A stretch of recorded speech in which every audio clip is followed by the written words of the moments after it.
अगर आप भी लेना चाहते हैं देश दुनिया की तमाम जानकारी तो आज ही सब्सक्राइब करें हमारे चैनल को। साथ ही नीचे दिए बेल आइकन को जरूर दबाएं ताकि हर अपडेट आप तक पहुंच सके। नमस्कार, प्रजाशक्ति न्यूज नेटवर्क के खास कार्यक्रम के बनाबे सुनार बांग्ला में आप सभी का स्वागत है। प्रधानमंत्री नरेंद्र मोदी ने आज बंगाल के अपने धुआंधार दौरे के दौरान ममता बनर्जी सरकार पर निशाना साधा और कहा कि बंगाल अब परिवर्तन का मन बना चुका है। प्रधानमंत्री ने हुगली में एक रैली को संबोधित करते हुए कहा कि यहां उमड़ा जन सैलाब बड़ा संदेश दे रहा है। प्रधानमंत्री ने अपने संबोधन में और क्या बड़ी बातें कही हैं और बंगाल दौरे के दौरान उन्होंने राज्य को और क्या नई परियोजनाएं दी हैं, इसके बारे में इस रिपोर्ट में विस्तार से बात करेंगे। साथ ही कोयला चोरी मामले की जांच में हुई प्रगति के बारे में भी बताएंगे और इसकी भी चर्चा करेंगे कि तृणमूल कांग्रेस की ओर से भाजपा पर क्या नया आरोप लगाया गया है। बहरहाल शुरुआत करते हैं प्रधानमंत्री नरेंद्र मोदी के बंगाल दौरे से। बंगाल चुनाव की तारीखों के ऐलान के पहले प्रधानमंत्री मोदी ने राज्य के अपने इस दौरे पर कई रेल परियोजनाओं के उद्घाटन के साथ ही कोलकाता मेट्रो के नोआपाड़ा से दक्षिणेश्वर तक हुए विस्तार को भी हरी झंडी दिखाई। आपको बता दें कि नोआपाड़ा से दक्षिणेश्वर के बीच कोलकाता सेक्शन की ये पहली मेट्रो ट्रेन है। इस मेट्रो के संचालन से हजारों लोगों को सफर की सुविधा मिलेगी। इस मार्ग पर 4.1 किलोमीटर लंबी उत्तर दक्षिण लाइन के विस्तार से नियमित यात्रियों के अलावा दक्षिणेश्वर काली मंदिर के दर्शन करने वाले श्रद्धालुओं के लिए भी सुविधाजनक यात्रा होगी। प्रधानमंत्री मोदी ने इसके अलावा कलाईकुंडा से झाड़ग्राम के बीच तीसरी line, Howrah Bardhaman main line में रसूलपुर व मगरा के बीच नई रेलवे लाइन समेत कई रेलवे परियोजनाओं का भी उद्घाटन किया। आइए अब आपको दिखाते हैं हुगली की रैली में प्रधानमंत्री ने कैसे साधा है ममता बनर्जी सरकार पर तगड़ा निशाना। হুগলি নদীপুরো বাংলার জল জীবন ধারা এই দেবত্ব ভূমিতে এসে আমি বাবা তারকনাথ মহাপ্রভু জগন্নাথ দেবকে শত শত প্রণাম জানাই।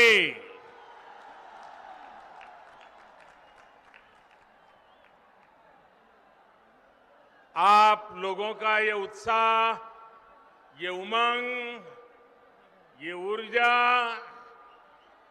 कोलकाता से लेकर दिल्ली तक बहुत बड़ा संदेश दे रहा है।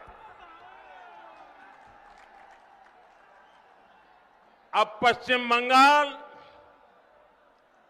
परिवर्तन का मन बना चुका है। एक बार फिर मेरे साथ बोलिए, भारत माता की वंदे वंदे वंदे वंदे वंदे वंदे। साथियों, आज इस वीर धरा से पश्चिम बंगाल अपने तेज विकास के संकल्प को सिद्ध करने के लिए एक बड़ा कदम उठा रहा है। पिछली बार मैं आपको गैस कनेक्टिविटी के इंफ्रास्ट्रक्चर का उपहार देने आया था। आज रेल और मेट्रो कनेक्टिविटी को मजबूत करने वाले महत्वपूर्ण काम शुरू हो रहे हैं। थोड़ी देर में हुगली की, पश्चिम बंगाल की रेल और मेट्रो कनेक्टिविटी के अनेक प्रोजेक्ट्स का शिलान्यास और लोकार्पण होना है। इस महत्वपूर्ण योजनाओं के लिए, बंगाल के उज्जवल भविष्य के लिए मैं आप सबको बहुत बहुत बधाई देता हूं। साथियों, दुनिया में जितने देश गरीबी से बाहर आए या गरीबी मिटाने में सफल हुए या विकसित देश बने, ऐसे सभी देशों में एक बात बहुत कॉमन देखी जाती है। इन देशों ने अपने अपने देश में सही समय पर बड़ी संख्या में इंफ्रास्ट्रक्चर का निर्माण किया। आधुनिक हाईवे, आधुनिक रेलवे, आधुनिक एयरवे, इन देशों के आधुनिक इंफ्रास्ट्रक्चर ने इन देशों को आधुनिक बनाने में मदद की। वहां ये एक प्रकार से परिवर्तन का बहुत बड़ा कारण बना। हमारे देश में भी यही काम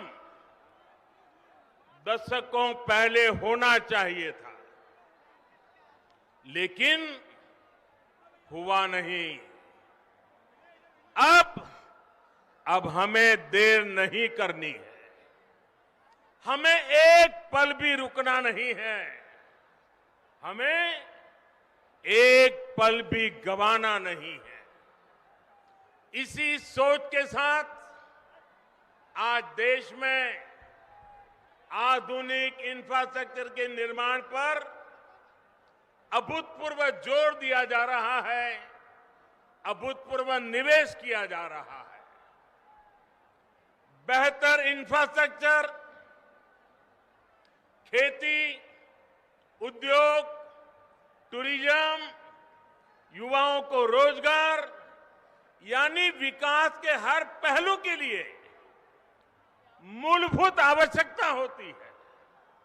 इसलिए पश्चिम बंगाल में भी कनेक्टिविटी से जुड़ा इंफ्रास्ट्रक्चर ये भारत सरकार की प्राथमिकता है, हमारी भी प्राथमिकता है।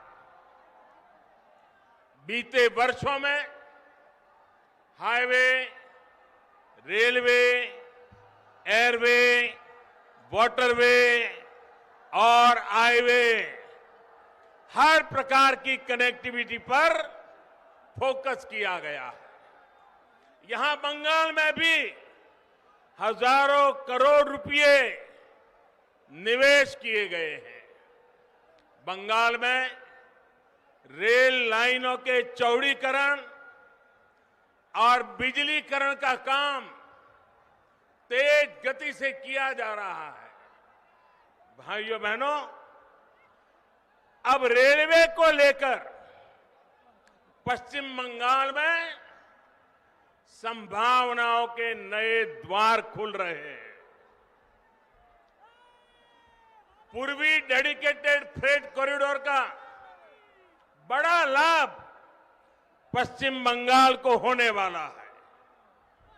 इस प्रोजेक्ट का एक हिस्सा चालू भी हो चुका है और बहुत जल्द पूरा कॉरिडोर खुल जाएगा, जिससे बंगाल में भी उद्योगों के लिए नए अवसर बनेंगे।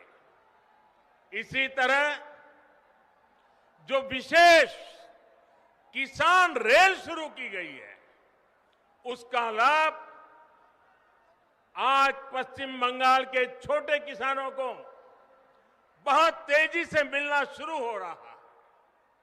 अभी हाल में ही देश की 100वीं किसान रेल महाराष्ट्र के संगोला से पश्चिम बंगाल के शालीमार तक चलाई गई।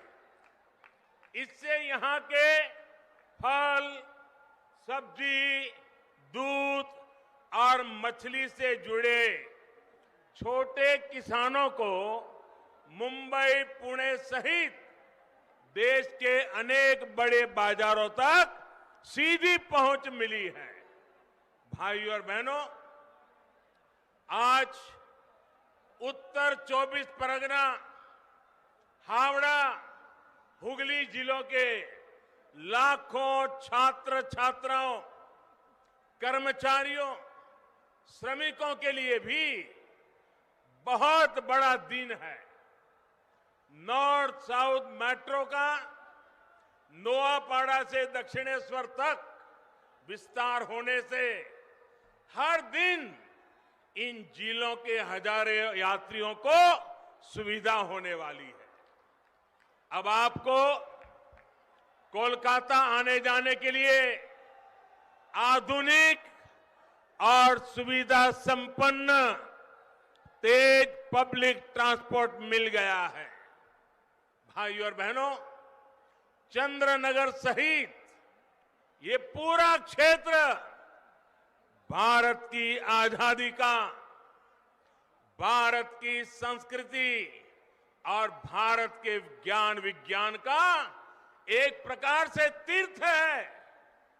महर्षि अरबिंदो, मोतीलाल रॉय, रास बिहारी बोस, बिपिन बिहारी गांगुली, कन्हैयालाल दत्त, उपेंद्र नाथ बंदोपाध्याय, अनगिनत ऐसे महान व्यक्तित्व को नाता इस धरती से है। ये वो धरती है जिसने रामकृष्ण परमहंस जैसे महान संत हमें दिए। माउंट एवरेस्ट को मापने वाले महान गणितज्ञ राधानाथ सिगर, महान भाषाविद बुद्धदेव मुखर्जी, ऐसे मनुष्यों का भी नाता इसी मिट्टी से रहा है। मुझे हैरानी है, इतने वर्षों में जितनी भी सरकारें यहां रही हैं, उन्होंने इस ऐतिहासिक क्षेत्र को, इस पूरे क्षेत्र को अपने हाल पर ही छोड़ दिया। यहां के इंफ्रास्ट्रक्चर को, यहां की धरोहर को बेहाल होने दिया गया। मुझे बताया गया है कि वंदे मातरम भवन, जहां बंकिम चंद्र जी 5 साल रहे, कहते हैं कि वो तो बहुत बुरी हालत में है। ये वो भवन है जहां उन्होंने वंदे मातरम की रचना को लेकर मंथन किया। वो वंदे मातरम जिसने आजादी की लड़ाई में नए प्राण फूके, हमारे क्रांतिवानों को नई ताकत दी, मातृभूमि को सुजलाम सुफलाम बनाने के लिए हर देशवासी को प्रेरित किया। वंदे मातरम सिर्फ इन 2 शब्दों ने गुलामी की निराशा में जी रहे देश को नई चेतना से भर दिया था। ऐसे अमर गान की रचना करने वाले के स्थान को न संभाल पाना बंगाल के गौरव के साथ बहुत बड़ा अन्याय है, और इस अन्याय के पीछे बहुत बड़ी राजनीति भी है। ये वो राजनीति है जो देशभक्ति के बजाय वोट बैंक, सबका विकास के बजाय तुष्टीकरण को बल देती है। आज यही राजनीति बंगाल में लोगों को मां दुर्गा की पूजा से रोकती है, उनके विसर्जन से रोकती है। बंगाल के लोग वोट बैंक की राजनीति के लिए अपनी संस्कृति का अपमान करने वाले ऐसे लोगों को कभी माफ नहीं करेंगे। आज मैं बंगाल के लोगों को ये विश्वास दिलाता हूं, जब बंगाल में भाजपा की सरकार बनेगी तो हर बंगालवासी अपनी संस्कृति का गौरवगान पूरी ताकत और हिम्मत के साथ कर सकेगा। कोई उसे डरा नहीं पाएगा, कोई आपको दबा नहीं पाएगा। भाजपा उस सोनार बांग्ला के निर्माण के लिए एक काम करेगी जिसमें यहां का इतिहास, यहां की संस्कृति दिनों दिन और मजबूत होगी। ऐसा बंगाल जहां आस्था, अध्यात्म और उद्यम सबका सम्मान होगा। ऐसा बंगाल जहां विकास सभी का होगा, तुष्टीकरण किसी का नहीं होगा। ऐसा बंगाल जो टोलाबाजी से मुक्त होगा, रोजगार और स्वरोजगार से युक्त होगा। भाइयों और बहनों, आजादी से पहले बंगाल देश के अन्य राज्यों से बहुत आगे था, लेकिन जिन लोगों ने बंगाल पर राज किया, उन्होंने बंगाल को आज इस हालत में पहुंचा दिया। मां, माटी, मानुष की बात करने वाले लोग बंगाल के विकास के सामने दीवार बनकर के खड़े हो गए हैं। केंद्र सरकार किसानों और गरीबों के हक का पैसा सीधा उनके बैंक खाते में जमा करती है, जबकि बंगाल सरकार की योजनाओं का पैसा टीएमसी के टोलाबाजों की सहमति के बिना गरीब तक पहुंच ही नहीं पाता। यही वजह है कि गांव-गांव में टीएमसी के नेताओं की शान और शौकत बढ़ती जा रही है और सामान्य परिवार गरीब से गरीब होता जा रहा है। भाइयों और बहनों, बंगाल के लाखों किसान परिवारों को पीएम किसान सम्मान निधि का पैसा इसी मानसिकता के कारण नहीं मिल पाया है। उनके हक को यहां की सरकार में बैठे हुए लोगों ने छीन लिया है। बंगाल के लाखों गरीब परिवार आयुष्मान भारत योजना के तहत 5 लाख रुपए तक के मुफ्त इलाज की सुविधा से आज भी वंचित है। गरीब को सुविधा मिले, इन प्रयासों को कैसे यहां रोका जाता है, इसका एक और उदाहरण मैं आज बंगाल की धरती पर आपको देता हूं। देश के गांवों में हर घर तक पाइप से पानी पहुंचाने के लिए जल जीवन मिशन चल रहा है। प्रयास यह है कि हमारी बहनों, हमारी माताओं, हमारी बेटियों को पानी लाने में अपना समय और अपना श्रम न लगाना पड़े।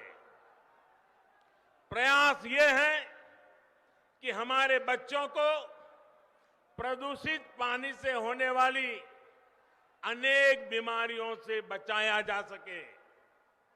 बंगाल के लिए ये मिशन इसलिए ज्यादा जरूरी है क्योंकि यहां 1.5-2 करोड़ से अधिक ग्रामीण घरों में आप चौंक जाएंगे इन्होंने बंगाल की हालत क्या की है। 1.5-2 करोड़ ग्रामीण घरों, और उसमें से सिर्फ देश भी आज सुनेगा तो चौंक जाएगा। 1.5-2 करोड़ घरों में से सिर्फ 2 लाख घरों में ही नल से जल की सुविधा है। अब बताइए क्या करके रख दिया था उन्होंने। आज देश में अभियान चल पड़ने के बाद अब तक इस अभियान के तहत लगभग देश में 3 करोड़ 60 लाख घरों को पानी के कनेक्शन दिए जा चुके हैं। जहां बंगाल 2 लाख पर था, भारत सरकार ने इतना जोर लगाया, पैसे लगाए, पीछे पड़ गए, तो भी बंगाल में सिर्फ अब तक 1.5-2 करोड़ घरों में से सिर्फ 9 लाख परिवार तक ही पाइप से पानी का कनेक्शन पहुंच पाया है। यहां की सरकार जिस रफ्तार से काम कर रही है और उस रफ्तार से तो पश्चिम बंगाल के हर गरीब के घर पाइप से जल पहुंचाने में पता नहीं कितने साल बीत जाएंगे। टीएमसी सरकार गरीबों के घर तक पानी पहुंचाने के लिए कितनी गंभीर है, इसका एक और उदाहरण आपको देता हूं। मैं आपसे पूछना चाहता हूं, क्या बंगाल के लोगों को पीने का शुद्ध पानी मिलना चाहिए कि नहीं मिलना चाहिए? जरा पूरी ताकत से बोलिए, पीने का पानी मिलना चाहिए कि नहीं मिलना चाहिए? गांवों में भी मिलना चाहिए कि नहीं मिलना चाहिए? गरीब से गरीब को भी मिलना चाहिए कि नहीं मिलना चाहिए? ये आपका हक है कि नहीं है? यहां की सरकार ने काम करना चाहिए कि नहीं करना चाहिए? लेकिन हुआ क्या? हर घर जल पहुंचाने के लिए भारत सरकार ने, दिल्ली सरकार ने 1700 करोड़ रुपए से ज्यादा 1700 करोड़ रुपए से ज्यादा रकम ये टीएमसी सरकार को दी। लेकिन इसमें से सिर्फ 609 करोड़ रुपए ही यहां की सरकार ने खर्च किया है। बाकी 1100 करोड़ रुपया यहां की सरकार दबा करके बैठ गई है। सर, ये दिखाता है कि टीएमसी सरकार को गरीब की, पश्चिम बंगाल की बहनों बेटियों की जरा भी परवाह नहीं है। दोस्तों, क्या जो पानी के लिए तरस रही है वो बंगाल की बेटी है कि नहीं है?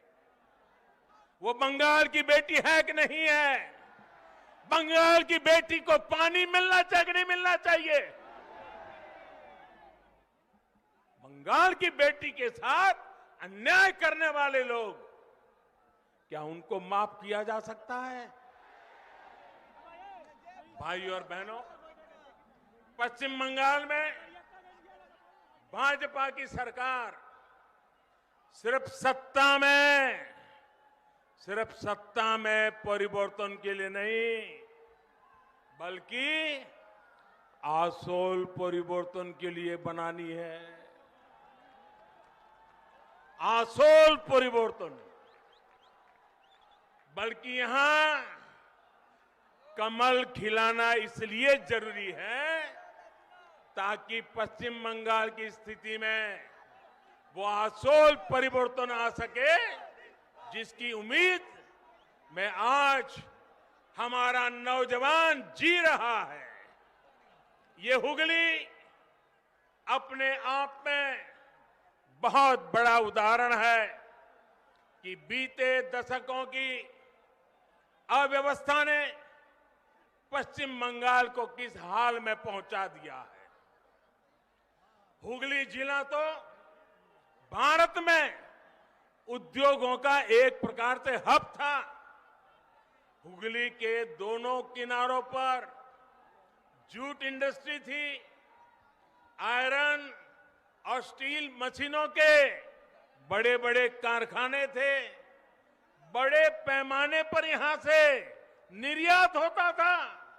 लेकिन अब आज हुगली की क्या स्थिति है, ये आप भली भांति जानते हैं। एक समय था जब पूर्वी भारत के अनेक लोकगीतों में घर घर में माताएं बहनें किसी भी शुभ अवसर पर जो गीत गाती थी, जो लोकगीत गाए थे, उसमें गाया जाता था कि घर के लोग कमाने के लिए कलकत्ता गए हैं।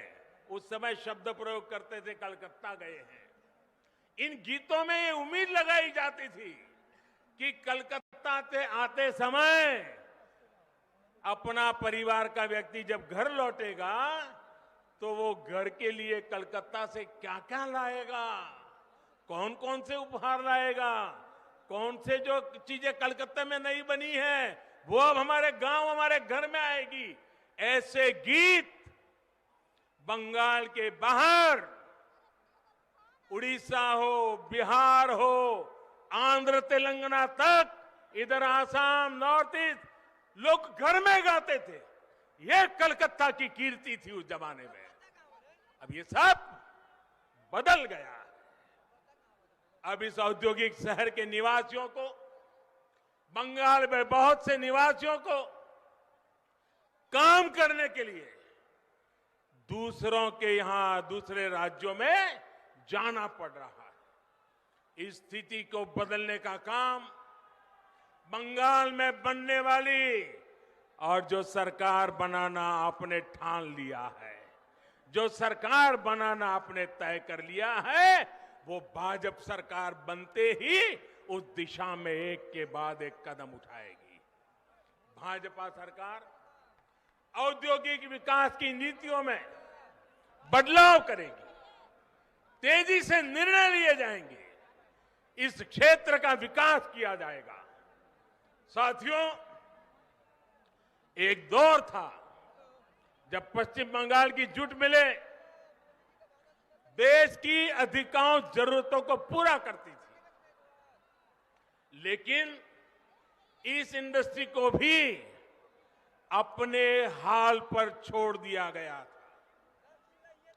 जबकि इससे हमारे किसान, हमारे श्रमिक, हमारे गरीब, उनका इस व्यवसाय से सीधा नाता था। जब से केंद्र में भाजपा सरकार आई है, तब से जूट किसानों की विशेष चिंता की गई है।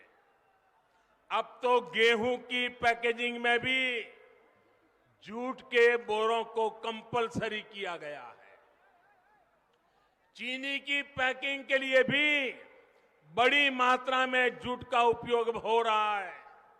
साथियों, हुगली के आलू किसान जो यहां की शान रहे हैं, उनकी स्थिति भी किसी से छिपी नहीं है। यहां के आलू और धान, इसके जो किसान हैं, उन किसानों को कौन लूट रहा है, ये मुझसे ज्यादा आप लोग जानते हैं। जब तक यहां फूड प्रोसेसिंग के कारखाने नहीं लगेंगे, जब तक किसानों को अपनी उपज बेचने की आजादी नहीं मिलेगी, तब तक ना तो किसानों का हित होगा और ना ही मेरे मजदूर भाइयों बहनों का होगा। साथियों, बंगाल में निवेश के लिए उत्साह की कमी नहीं है। मुसीबत है सरकार ने जो माहौल बनाया है, कट कट कट का जो कल्चर बनाया है, सिंडिकेट के हवाले बंगाल दे दिया है, उसी के कारण ये माहौल बिगड़ता गया है। जब भी मैं विदेश में प्रवासी बंगाली बहनों भाइयों से मिलता हूं, तो अपनी मातृभूमि के लिए योगदान देने के लिए हर बंगाल का बेटा बेटी आज दुनिया में कहीं भी होगा, वो यहां के लिए कुछ करना चाहता है। लेकिन उनकी सिर्फ एक ही शिकायत रहती है कि वो योगदान करे भी तो कैसे करे। आज के पश्चिम बंगाल में किराए पर, अगर किराए पर बिल्डिंग भी लेनी हो तो उसमें भी कट लगता है। और ये ऐसे बदमाशी कर रहे हैं कि दोनों तरफ से कट लेते हैं। बिना सिंडिकेट की इजाजत के किराए पर बिल्डिंग भी नहीं ले सकते। इस स्थिति को पश्चिम बंगाल के बारे में बनाई गई इस धारणा को हमें मिलकर के बदलना है। और इसलिए यहां आसोल परिवर्तन लाना है। यहां पूर्व बहार से कमल खिलाना है। साथियों, बंगाल का विकास तब तक संभव नहीं है जब तक यहां सिंडिकेट का राज रहेगा। बंगाल का विकास तब तक संभव नहीं है जब तक यहां टोलाबाजों का राज रहेगा। बंगाल का विकास तब तक संभव नहीं है जब तक कट कल्चर बंगाल में रहेगा। बंगाल का विकास तब तक संभव नहीं है जब तक शासन प्रशासन गुंडों को आश्रय देगा। बंगाल का विकास तब तक संभव नहीं है जब तक कानून का राज पश्चिम बंगाल में स्थापित नहीं होता। ये तब तक संभव नहीं है जब तक पश्चिम बंगाल में सामान्य जन की सुनवाई करने वाली सरकार यहां नहीं बनती है। इसी स्थिति को बदलने के लिए आज पश्चिम बंगाल के कोने कोने से आवाज आ रही है। আর নয় অন্যায়, আর নয় অন্যায়, আমরা আসল পরিবর্তন চাই। আমরা আসল পরিবর্তन चाहिए। भाई और बहनों, मुझे विश्वास है कि हम सभी साथ मिलकर पश्चिम बंगाल के किसानों, श्रमिकों, यहां के युवाओं को बेहतर भविष्य दे पाएंगे।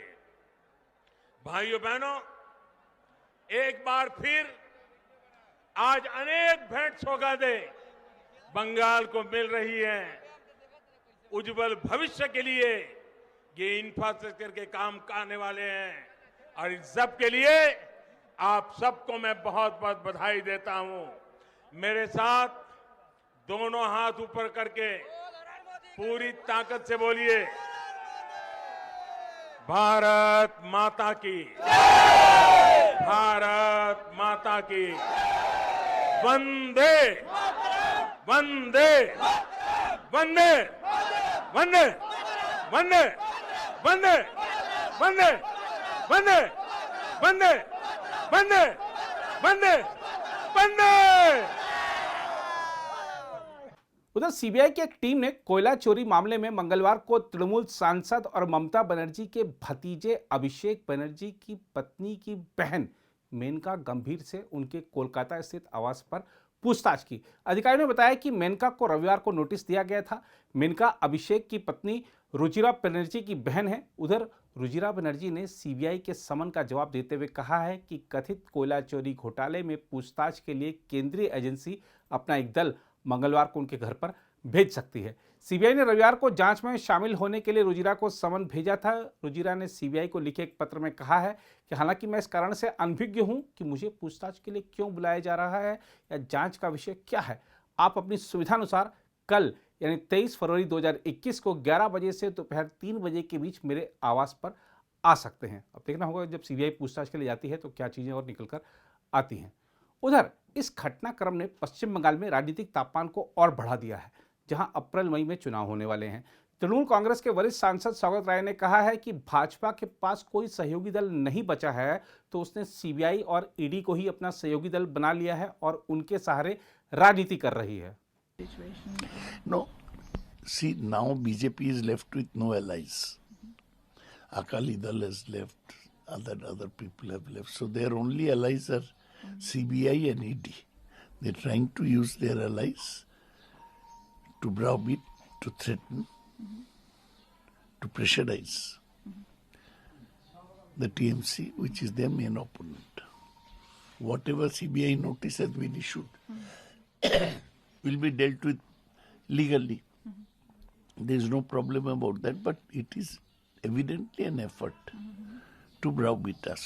We must send out the message that we are not going to be threatened or browbeaten by any such effort.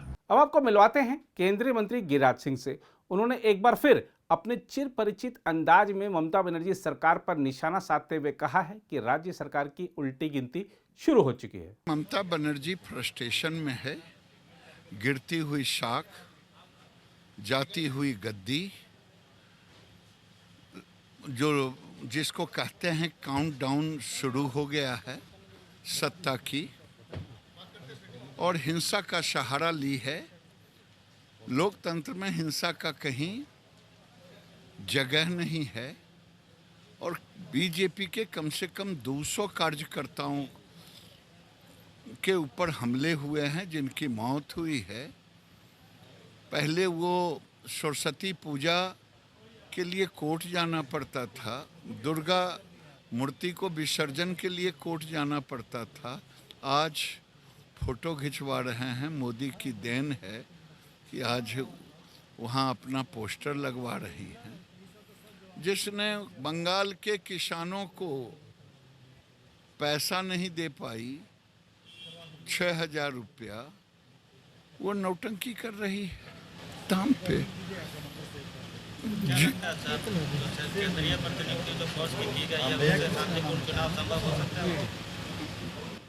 वहाँ के मतदाता की मांग है कि ममता के आतंक से मुक्ति मिले चुनाव में।